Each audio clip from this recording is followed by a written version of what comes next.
thank you for listening to Serves You Right. My name is Andrew, and today I got a chance to sit down and talk to David Suro, owner of Siembra Spirits, co-author of the book Agave Spirits, famed restaurateur of the Tequilas, and my guest today.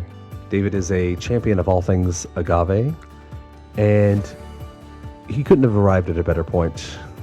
Everything down there, tequila, mezcal, we're kind of at a crisis point, and David helps elucidate what exactly is at stake, where the flavor in tequila is going, why it is such a difficult battle, what we can do to support the future, and so much more. Now, for those of you in the audience who are audiophiles, today's recording was a little bit on the scratchy side. I did not want to hold on to this one. It was too valuable a conversation. I did what I could on the back end. But if you are bothered by that sort of thing, please feel free to skip this episode. Thank you to all the rest of you who are listening. And without any further ado, here is David Suro. David Suro, thanks for coming on Serves You Right. It's great to be here with you. Yeah. I have the expert when it comes to agave, so I thought I would start off by asking, is what we're doing with agave distillates now, is it sustainable? No, not really. No, just by there's the podcast right there. just by the nature of the agricultural aspect, it's a very challenging category to self-claim to be sustainable. The longevity of plants demands lots of planting, lots of care, and just the incredibly way that we grow in the category, it makes it very difficult, very challenging. Yeah. That's interesting. I hope you could dig into that a little bit. Yep. Because it may not be sustainable as a whole, but I have a feeling that you are pushing the industry to be a little more sustainable and realistic. And what exactly are you doing? Yeah, the everything starts with the raw material. As I mentioned, is this way process to develop. It demands patience and a very long time compared with any other craft in the different categories of alcohol beverages. So the case of tequila, we need at least 5 years, up to 8-9 years for the material. In the case of mezcales or agave spirits, some species of agaves that they need up to 30 years. So what it means is that what we are consuming today, it should be planned 30 years ago. Which is hard to do, yes. Obviously. And even on category, the fastest growing category, which is tequila, it's almost impossible to predict what will be the demand for agave in 2 years from now. So imagine you have to go 5-7 years. And that's why historically we'll be having these ups and downs of the inventories and prices of the raw material. Then it has some very serious consequences economically, environmentally, socially. So it is a very, very challenging category when it comes to planning and to be sure that we have a healthy growth with all of experience. The last 15 years has been in the spreadsheets has been incredible. It's been beautiful. Excel says that tequila is doing great right now. Yeah, but if we don't pay attention to environmental, ecological challenges, we will pay the consequences. It will catch up with us very sooner rather than later. So all the things that we've been working with is to try to create awareness on what are the options, what are the alternatives, what can be the plans that we put in place in order to have a category that has your, um, healthy growth. Um, it's very difficult when you came across uh, global corporations that they depend on fast moving growth, and they need to show attractive reports to the stakeholders. So we just bring a couple alternatives, for example, in order to protect the viability of the agaves and the health of the agaves.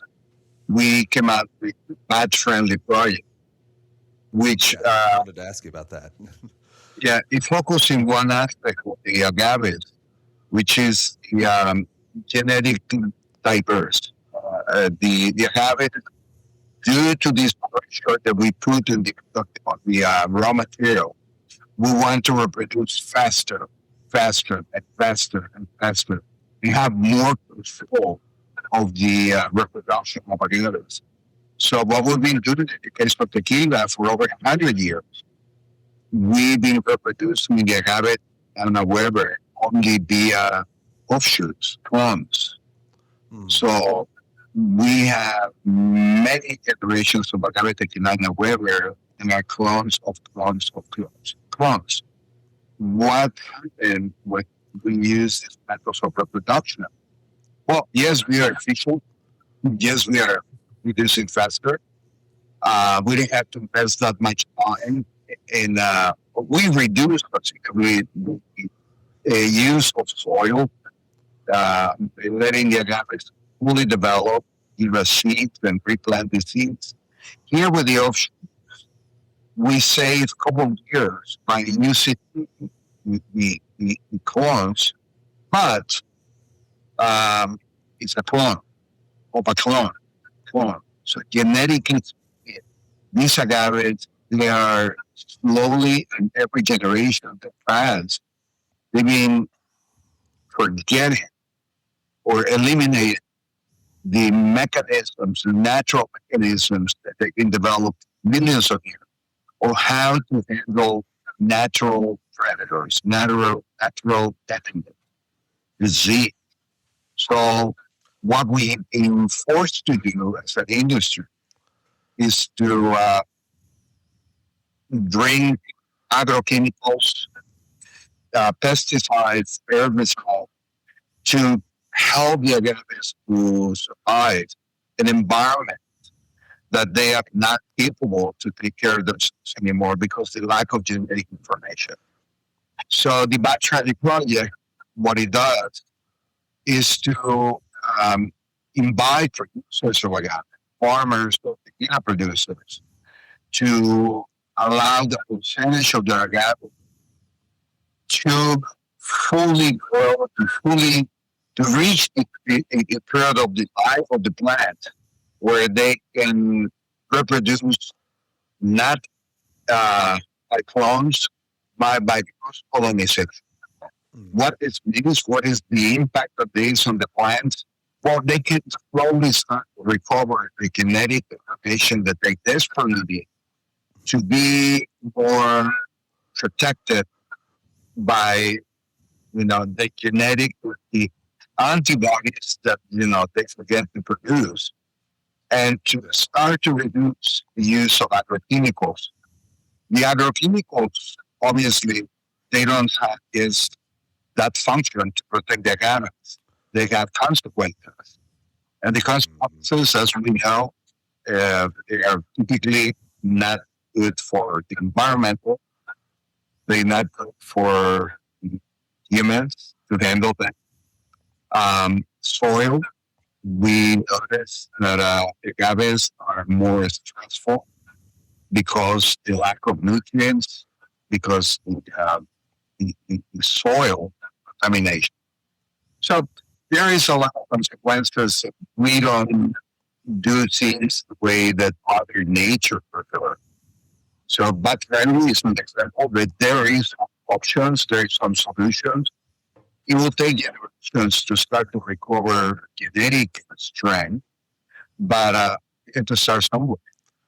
Yeah. No, if I remember correctly, you don't need a huge percentage of the agaves to go to No, flower.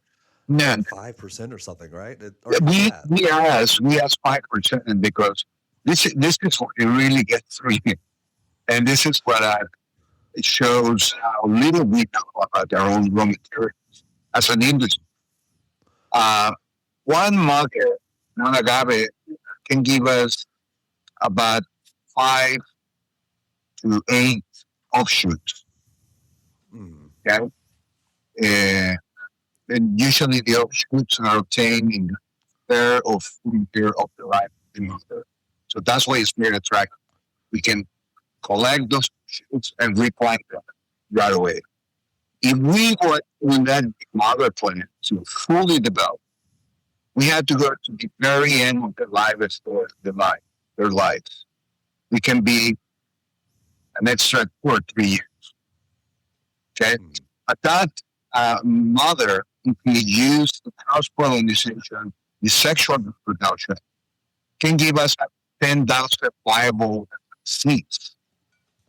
So we sacrifice, 9,904 seeds in order to obtain 4 or 5 shoots from that plant. Because remember, the agaves, when they start to develop the flowers plant, we castrate the plants. So because we don't want to lose the sugar that is going to be used by the plant to develop flowers and the nectar that is going to attract pollinators. So if we invest 5% of our agave, we can obtain hundreds of thousands of seeds that they will be genetically reinforced. Yeah. But as an industry, we really we don't want to think about it. We just want to. That's right. Yeah. Well, I was also thinking, the industry, you sacrifice 9,995 seeds and a couple bottles of agave distillate, which if you want that today and not in 10 years. Exactly. But it's very interesting because if you talk about the industrialization of agave exporters, those are the tendency of production. But when you talk about small producers, maestros, mezcaleros, people that have this historical lean, organic by default practices, they know better. They use on the reproduction of agaves because remember the symbiosis between humans and agaves go back at least 12,000 years. So humans understand that how these remarkable, resilient, incredible plants are going to be healthier and they're going to produce better sources of food or alcohol beverages. But, the industrialization and the people from the outside world, when we start to industrialize and get a skill, we decided to go by the fast production, by the, let's do it no matter how cheaper and faster. And, we start to see the consequences. I mean, the agave plants are not the same agaves that I see when I started in the industry only 40 years ago. I remember in the 1980s, agaves, they were reaching, agave tequila, however, they were reaching maturity in the highlands region, not early in 8 years of age. And I produced tequilas, their siembra school, with agaves that were 11 years. So the plants, they lived longer, they were more longevity, they were healthier, and obviously they give us much better aromatic element. So the tequilas back then, they were, I don't want to use better, but they were more complex, definitely. Well, mature, and you need some maturity. Maturity, maturity give us more. Remember, uh, every day that the plants are in touch with the soil, the environment, with the agaves are incredibly needy plants of sunlight. So if you expose a plant for 5 years versus a plant that you expose it for 11 years, um, obviously, we're going to have a plant that way more complex, loaded with flavors. Yeah. Yeah, possibly 120% more if you do that math. Yeah. Yeah. No, and it reminds me a lot. I forget if I got this from you or someone else. Whiskey aging, something that science has not figured out yet. How to make a 2-year whiskey taste like a 10-year. It just things take time. They do. Sorry to interrupt. This will only take a second. We'll get back to David and Andrew and Agave in just a moment. Those of you who are listening, if you are enjoying this, if you have not had a chance to leave a comment, please do. It means the world to me. I love hearing from all of you. I love to know what resonates with you, what you'd want to hear more of. And now, a little bit more agave. So in the agave category, I don't think we really, as the consumers, casual consumers, obviously, they are very distracted by marketing, celebrity things.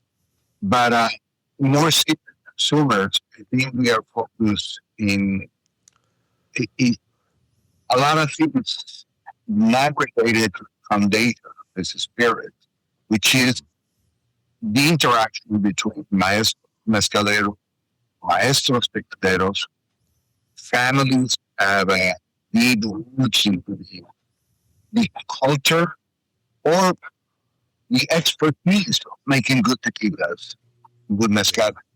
We get a we talk, the rack and get it into more uh, bottles that are beautiful. Um, Personalities, they are very good on social media. Yes. Um, but a house of friends and that sort of thing. Exactly. Yes. But I think if we see one of the reasons I think the category is very solid and the foundation is very solid is because it has so many elements there that is still to discover, that it's still so this mystery around the agave spirits is this connection with ancient Mexico and surrounded by very magical things. But I think they are overwhelming with information about very superficial things. If you see in terms of sustainability and not just environmental sustainability, but my other big concern is cultural sustainability. Yeah. Yeah. Yeah. I'd agree with that. I haven't thought about it that way, but that's a good point. Yeah. Because there is something special about agave. I come to this world from the world of wine, and I was even thinking just in terms of fermentation. I can count on my hand how many different organisms are involved in wine fermentations. You get Saccharomyces, a little Brettanomyces, and then a little malolactic, and that's about it. And agave, there are things that I haven't heard of, and things that maybe science hasn't even studied that are in there. The bacteria, different strains of yeasts that it's a whole thing, and it's kept alive by these people who are on the periphery and may not get paid for their involvement too. So I think we are only the tip of the iceberg on agave spirits. When it comes to fermentation, we still don't understand all the strengths of yeast that have the denominations of origin, within the denominations of origin of spirits.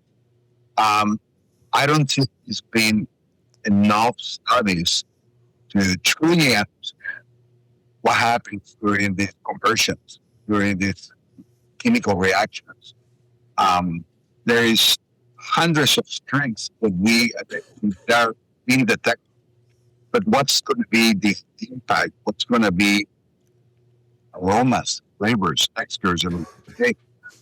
And but we're very busy trying to figure out if the Kardashians bring a next reposado, or if somebody's going to launch a taller and beautiful bottle and then spend millions of dollars on you know things that are very superficial and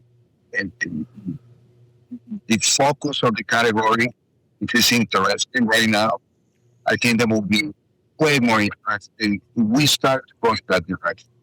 Yeah. Try to figure out what is this spirit that is, for me, impossible to describe or organoleptic. I don't even want to get there. But, when we start to look for descriptors for agave spirits, we have no references. I mean, we use wine language. We use wine descriptors. No, there is lots to discover and understand and create when it comes to descriptors of agave spirits. That, I mean, Timmy Lagerman gives the idea of getting because my sensors are not that good. That's why probably I've been focused my studies and the category in looking to other aspects of, which is the cultural, historical, environmental, legislations, economical. But the aspects of the descriptors and flavors of aromas is way too intimidated for me. I don't even want to try. Yeah. I feel like we may have jumped in and put the cart before the horse because I was excited to talk to you about agave spirits. I think it'd be helpful for my listeners to know a little bit about who you are and how you got to this place. So, yeah, how you ended up having a James Beard award-winning book about agave and everything in between. Yeah. Well, the James Beard Award book, I will say 95% is my good friend and mentor, Gary Knapp, which is correct. I mean, well, as we've seen, you only need 5% in some cases to do things like protect bats and genetic biodiversity. So there you go. That's it. Yeah. that's the point.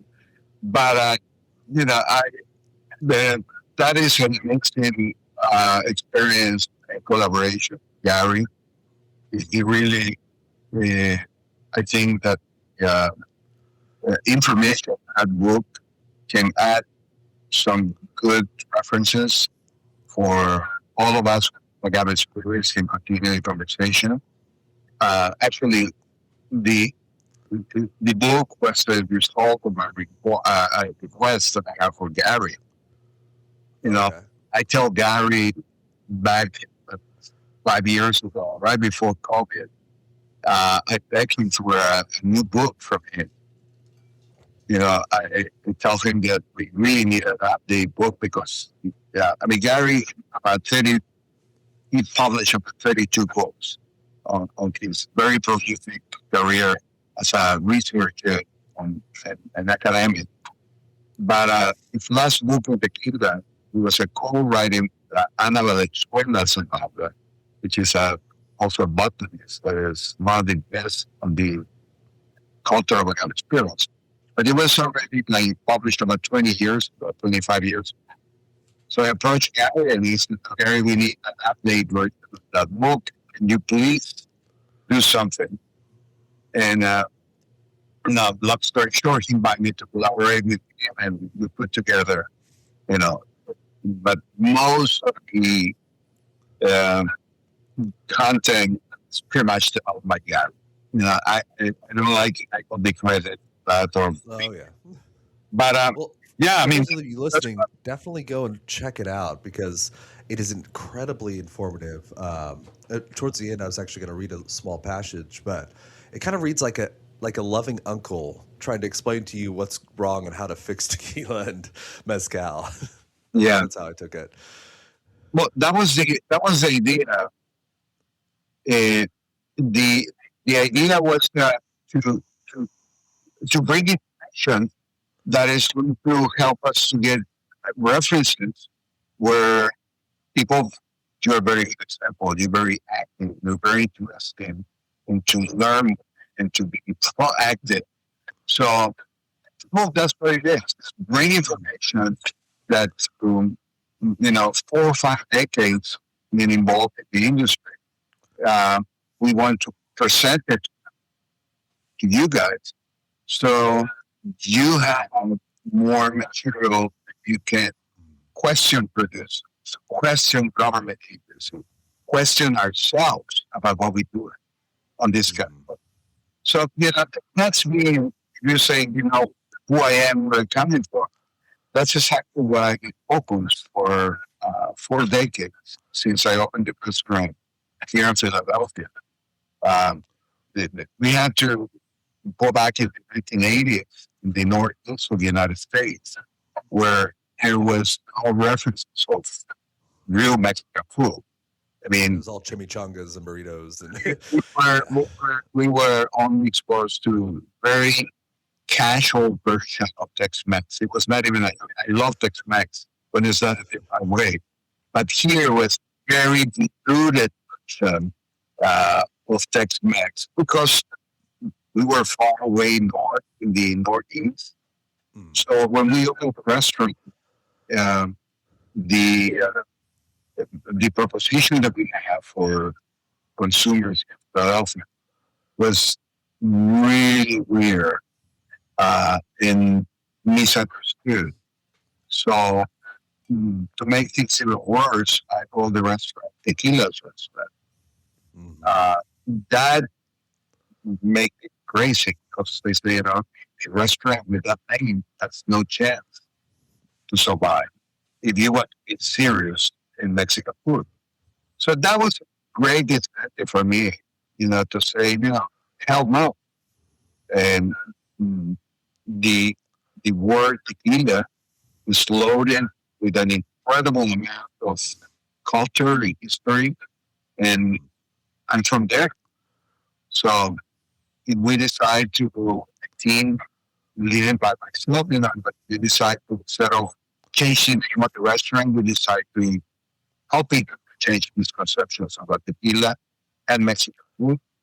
And that start to drag my attention to how I can do that, how I can help people. Well, tequila, I went back to Mexico, uh, as searching for more information, begging for knowledge from the very few academics that they back then were focused on study agave spirits.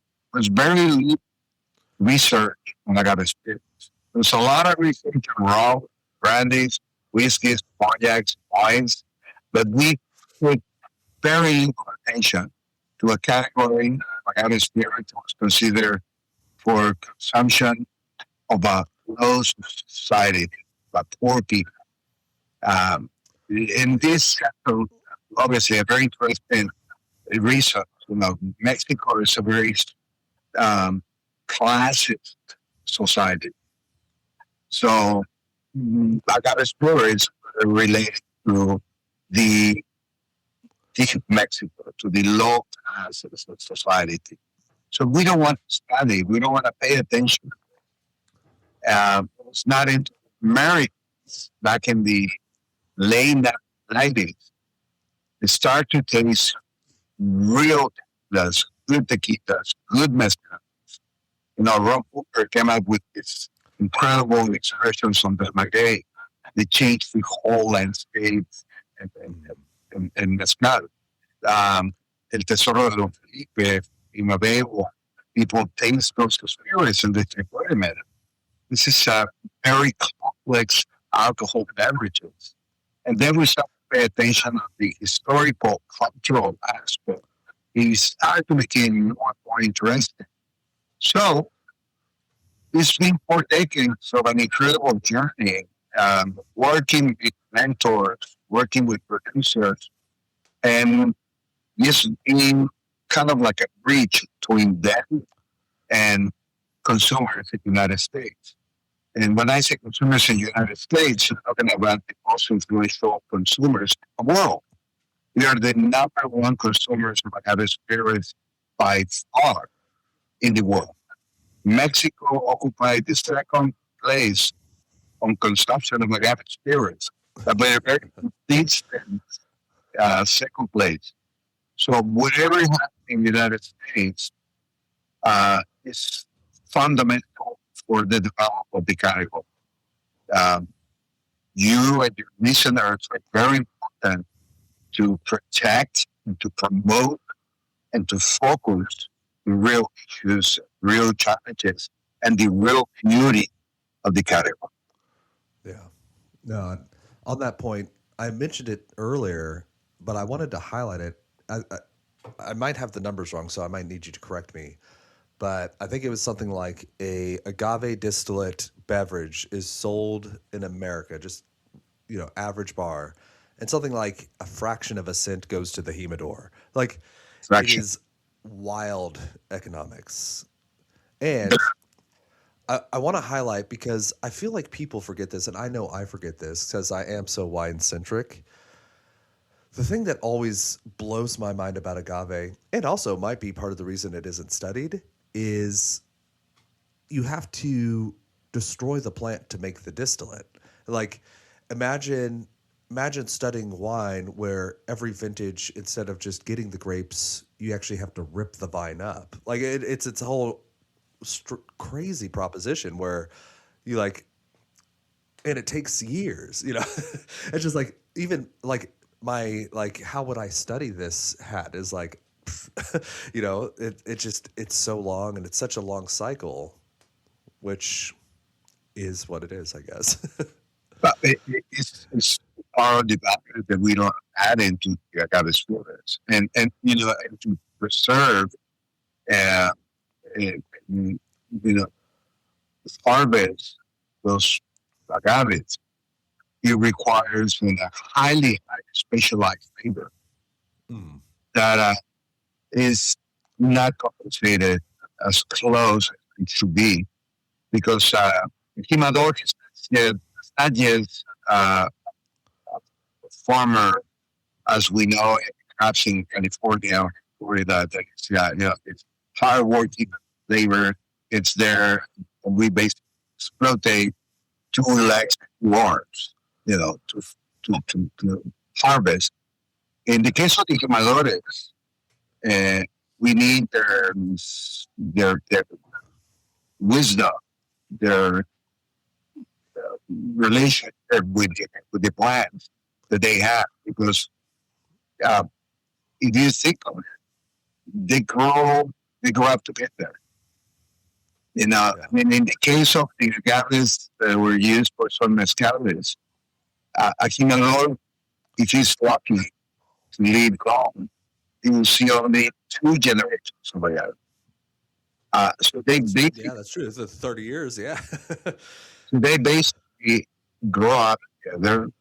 The Mador understand all the signs of a plant when it's healthy or when it needs help. So, fortunately, the lack of economic incentives that they have for that, because corporate world demands lots of income, and the shareholders more profit. The bottom of the chain is the farmer, which should be the other way around. So the farmers, they have no economical incentives. What happened to the experienced jimadores? They look for different alternatives. One of them is to migrate to the big cities in Mexico. But the big cities in Mexico cannot provide secure economical security. So, the other plan is to migrate to the United States, to migrate to an incredibly aggressive environment right now. So, it's unfortunately to see a very knowledgeable, experienced jimadores washing dishes in Chicago or in LA or New York. Mm-hmm. It is it's not fair, and it's not fair um, socially, because it's not just like a person migrating to Chicago to New York or LA and making some decent living. You know, I mean, you are separating families. You are disrupting the social, structure of communities by losing their fathers, their mothers, and expose them to what we have offered them right now, which is a very aggressive um, uh, environment. And those are the things that we should be focused. How we can be more fair, how we can demand more from the industry to take care of these people to stay in order to guarantee quality, healthy, environmental protected raw material. Okay. Yeah. So, for me, standing in as the avatar for the listener, what can I do? What can I do to help with this battle? Yeah. But one of the very simple one is support families who still connected with the brand, which in tequila category is very late, very few.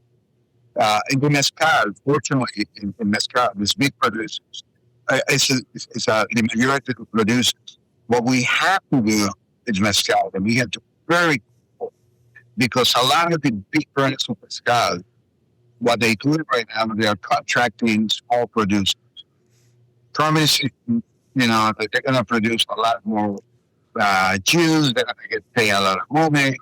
But at the end of the day, we see it already in a lot of the communities of Oaxaca, Michoacán, in regions of protected area of the denomination of origin of mezcal. We have to ensure that the chain of commercialization is as short as possible. We want to ensure that we want to promote brands.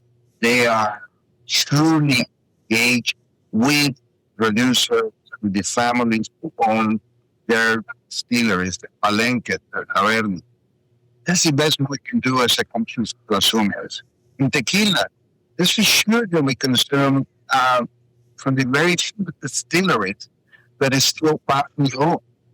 And we can have conversations about it, with producer, how you engage with your farmer, how are your practice of reproduction of agave? Are you interested to be more friendly, environmental friendly? Compensate them better, because one of the things that we do as an industry, I don't have to look at the voice factor right now. Our decisions what products we're going to use in our programs. Let's be honest, they're based on pricing, cost, which is very important. I mean, we have to pay rent, we have to pay payroll. It's not cheap to run restaurants right now, but I think we can be uh, smart to also allocate some presence in our programs to the brands that we know they're doing the right. Now, one of my tequilas, or my two tequilas right now, are family-owned products. And I pay a lot for a cheap, well crappy tequila. Probably the average consumer is not going to notice the difference, but I know the difference, and I can have a total speech. So we gain trust of the consumer. We charge according to, and the people pay for it. And we are better families here doing the right thing in Mexico. Yeah. Well, from what you're saying there, it kind of made me think there are two different ways to approach price in a restaurant. I think onions is a good way to look at it. So, most onions are pretty similar unless you're going farmer's market. You probably just want a good deal on onions. Get the big bag. Mm-hmm. As a restaurateur, you probably don't want to buy the cheapest steak you can get. You know, when you have something that's a centerpiece, you're not going to brag about like I could have gone prime, but I went choice. You know, Yeah. there are categories that you do unlock that spending ability because there is such a clear line from what you pay to what you get. And I think that a lot of the problem with tequilas and mezcals is people are just kind of thinking about them like generic distillates where I want to get the cheapest thing I can get.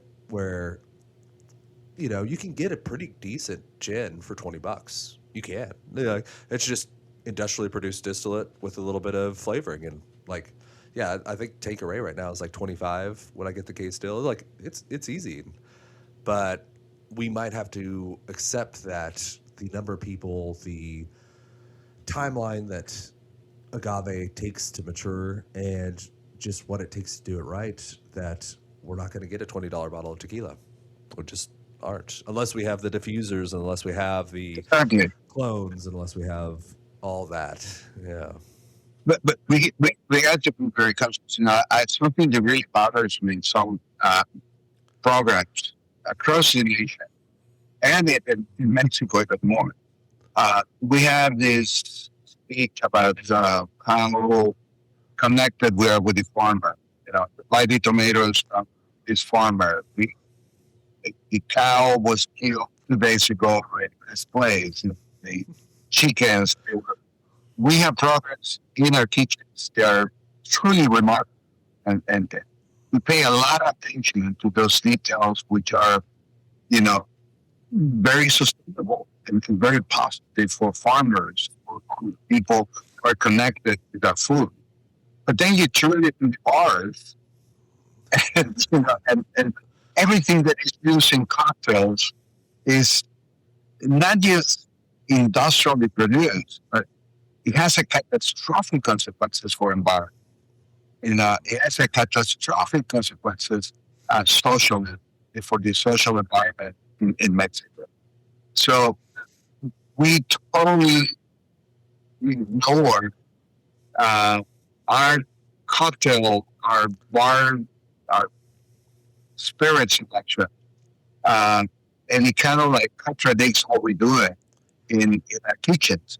So I think the bar and the kitchen has to be balanced.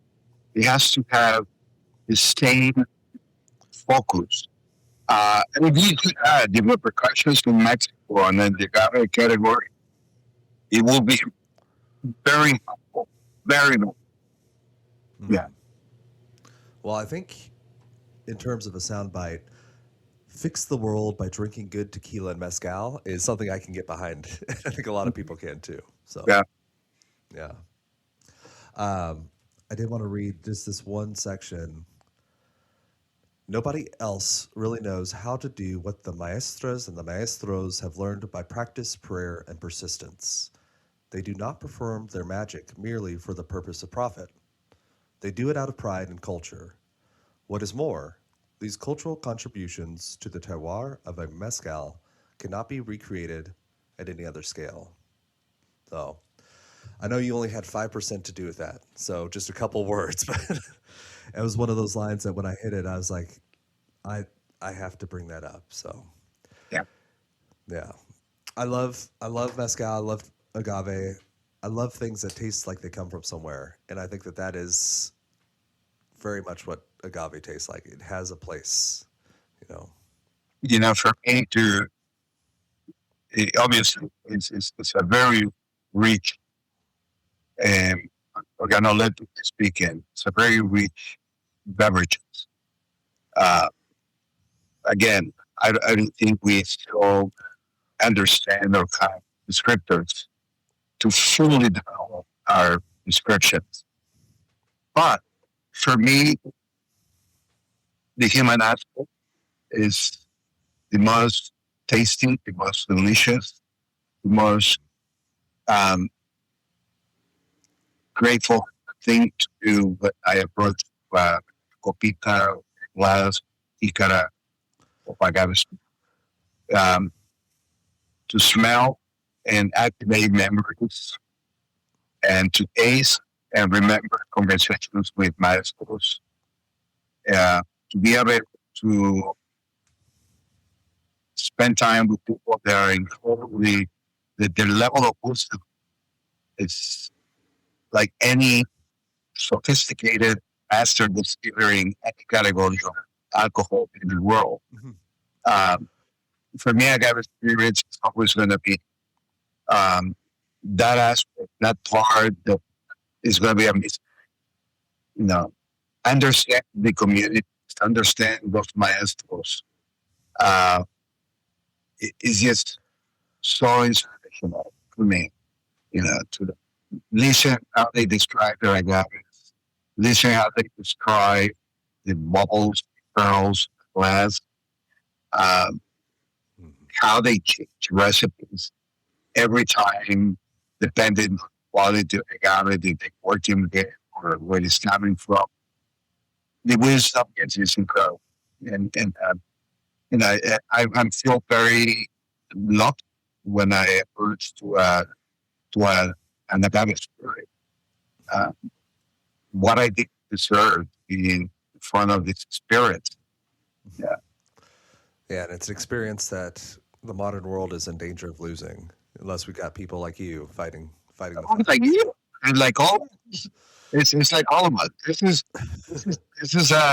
it's gonna take a courage to maintain this, and I don't like just pessimistic. I think the level of involvement of people like you and your listeners, um, it became big enough to protect a good amount of maestros, pescaleros, tequileros. You know, if it wasn't for this niche of consumers, we are part of it. I'm pretty sure the category will be already destroyed completely. I think that we are in dangerous territory, but we still have a return and to rebuild and protect um, the future of this category. The big guys are always going to be there, but as long as we secure and protect families, enough families continue to not just provide good Jews, but to protect good amount of land and good amount of species of agave, it's going to be okay. We just have to work very hard. Nothing is lost yet. And I'm reminded of that old proverb, the best time to plant a tree, or we could say agave here, it's 10 years ago, and second Mm. best time is now. So Yep, we're investing for the future. exactly. There are like 2 pages of notes that I didn't get to because we just went to agave. For the listener at home who wants to know more about you, what you do, and find some of your spirits, maybe your restaurant if they're in Philadelphia, where could someone go to find out more about you? Well, Google. It's, Google the name, yes. I mean, it's you're gonna find a good dependent awards for me. Well, if you go and research, but I'm Googling a lot across the country. I'm about to go to Texas to do seminars or to present our portfolio. A, a portfolio is very solid with an incredible research. We try to make that available as much as we can. Uh, a lot of the expressions of our portfolio, they are sustainable. Therefore, they're very uh, SKUs in the portfolio. We don't do any massing. So we also like experiment with methods of production that they being pushed aside because the modernization of the category of tequila. Uh, we like to explore, we like to maintain conversations with consumers and producers and try to incentivize both sides to focus on things that are beautiful about the category. For example, the Siembra Valles Ancestral, which is one of my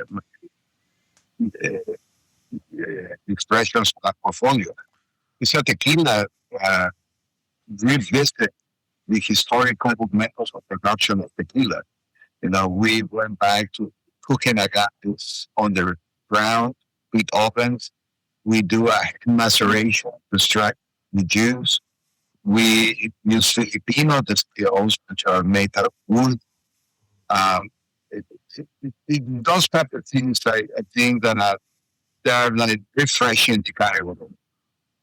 We just take an expression that is agave capon, which is a practice that is very common on the agave spirits, metallic tequila. Now we maximize it. We allow the agaves to fully mature. We can the characters be very when they flower, but instead of harvest immediately, we allow the agaves to continue the process of maturation for an extra year, which that was never done in tequila as 100 years. So experiment with the creative things that make us remember there's a lot of value on doing things in the old-fashioned way. It's what our portfolio likes to do. Highlight it was, we highlight walnuts, the flavor profiles that is produced in two completely different terroirs, everything on a wearing. Yeah. Work with Pedro Jimenez in Esfonte. It's an honor to share the portfolio. Monica Silva, Judah Cooper, Paranovos. We're very lucky to work with who does things in the right way. Yeah, kind of a list of the best and brightest out there. Yeah, if you're listening, I will find a link to Siembra Spirits so you can kind of get a rundown of all those and make sure if you see them in your local stores, grab them because they are limited edition and you'll be supporting a good cause and helping sustain and improve tequila and mezcal for the future. And I'm always available to Instagram, David Suro P, Instagram. If any of your listeners have requests to us, so please reach out. Yeah. Well, David, thank you for coming on. If it were not 9:30 in the middle of a snowstorm and I was going to work, I would have a shot of mezcal, but maybe later. We'll see how it goes. We appreciate it later. Andrew, thank you very much. Thank you for what you do. Your involvement in agave spirits has more positive impact than you can imagine. Creating awareness and coming from you, which I know you are very passionate. It helps a lot of families continue to do what they do in Mexico.